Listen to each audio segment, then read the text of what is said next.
നമസ്കാരം. വിവാഹമോചനം ഒന്നിന്റെയും അവസാനമല്ല, ഒരു തുടക്കം മാത്രമാണെന്ന് സമൂഹത്തിന് പറഞ്ഞു കൊടുക്കുന്ന ചില മനുഷ്യരുണ്ട്. അത്തരത്തിൽ ഒരാളാണ് നടി മഞ്ജു പിള്ള.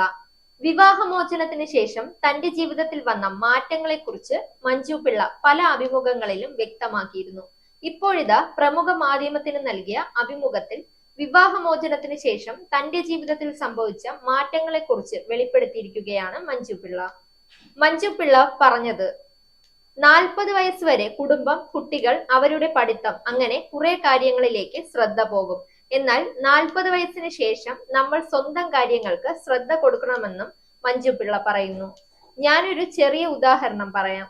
ഒരു ടോയ്ലറ്റ് ഉള്ള ഒരു ഫ്ലാറ്റിൽ താമസിക്കുന്ന കുടുംബമാണെങ്കിൽ നമുക്ക് ബാത്റൂമിൽ പോകുന്നത് പോലും നമ്മൾ പിടിച്ചു വെക്കും. ഞാൻ ചെയ്തിട്ടുണ്ട്. സുജിത്ത് പോകട്ടെ, മോള് പോട്ടെ എന്ന് പറയും. എറണാകുളത്ത് താമസിച്ച് 3 ബാത്റൂം ഉള്ള ഫ്ലാറ്റിലാണ്. പക്ഷേ ആ സമയത്ത് പോലും ആൾക്കാർ കൂടുതൽ വരുമ്പോൾ നമ്മൾ അത് പിടിച്ചു വെക്കും. ഇവരൊക്കെ പോയിട്ട് പോകാമെന്ന് വിചാരിക്കും. 40 വയസ്സ് കഴിയുമ്പോൾ നമുക്ക് ജീവിക്കാനുള്ള സമയമായി എന്ന തോന്നലും തിരിച്ചറിവും വരും. ഞാനിപ്പോൾ യാത്ര ചെയ്യാറുണ്ട്. എന്റെ മനസ്സ് എന്റെ കയ്യിലാണ്. അത് വളരെ പ്രയാസമാണ്. എത്രയോ വർഷമെടുത്താണ് അതെന്റെ കയ്യിലാക്കിയത്. Zag news, Thiruvananthapuram. നേരിന്റെ വാർത്തകൾ നിങ്ങളുടെ വിരൽത്തുമ്പിലെത്താനായി സാഗ് ന്യൂസ് ചാനൽ സബ്സ്ക്രൈബ് ചെയ്തും ഷെയർ ചെയ്തും ഒരു ശരിയായ മാധ്യമ നിലപാടിന് പോകാൻ ഞങ്ങൾ നിങ്ങളെ ക്ഷണിക്കുന്നു.